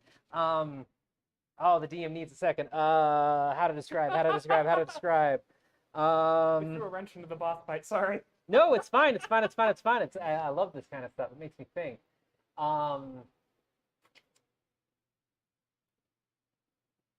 You see an aura that okay, so what it really does is it just matches that the heart, the dryad's heart, with that deep dark purple. But when you look at the dryad heart, even in its corrupted state, like there was a flicker, there was a warble, there was an element of it that wasn't corrupted, right? And with this doesn't feel like corruption. This feels like this man's aura. It doesn't feel like he's under the effect of anything as far as you can tell. And what you notice is some sort of nasty looking like sign or glyph that is glowing under the armor on his chest, probably his skin, but it doesn't seem like it's forcefully there. You'd think it was a willing part of him as far as you know. And thinking back, roll a history check for me. Disadvantage? Yes. Well, no. Ability checks is exhaustion, so that's not an ability. Oh. Well, no, it is because it's based off an ability. Yes, disadvantage, sorry. You're good. You're tired. You might not remember so well. Yeah. Dang it. 7. 7? As far as you can tell, you don't really remember what his aura looked like the last time you saw him in Orashire. So. Okay. But yeah, there is that weirdness to it where, you've seen possessed creatures. You've seen people under the effect of spells. You saw the heart with the piece of the xiphoid jammed into it. This seems a little different. Willingful difference. So He's not possessed. you're just going to call that out to everybody? Yeah. Okay. There's something else. And then, can I use my bonus action to... You can. Yeah, if you have an ability that uses a bonus action, you can. That was your action. Cool. I will do that. I will do Flurry of Blows.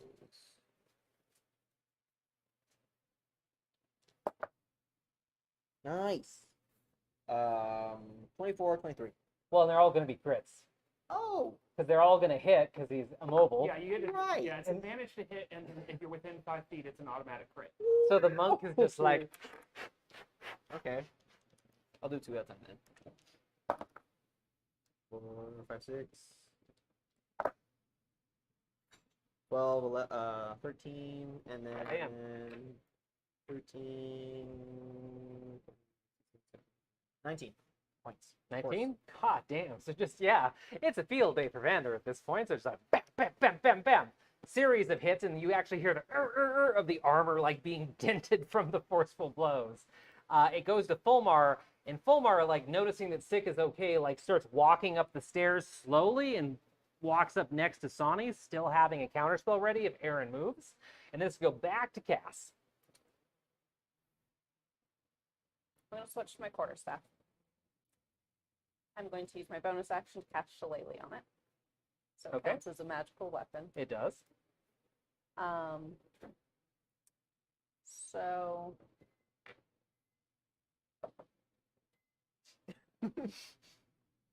beep, beep, beep. It's Fulmar. Fulmar has an issue. 26 to hit. Hits. Gonna crit. And Technically, I don't think you even need to roll to hit a paralyzed object. It's just you hit with advantage. Yeah. oh, this is beautiful. Dumping a smite in it.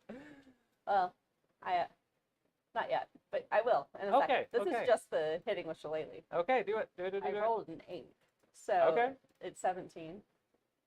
And 17. then I will throw in a Divine Smite, which is 9 points of radiant damage.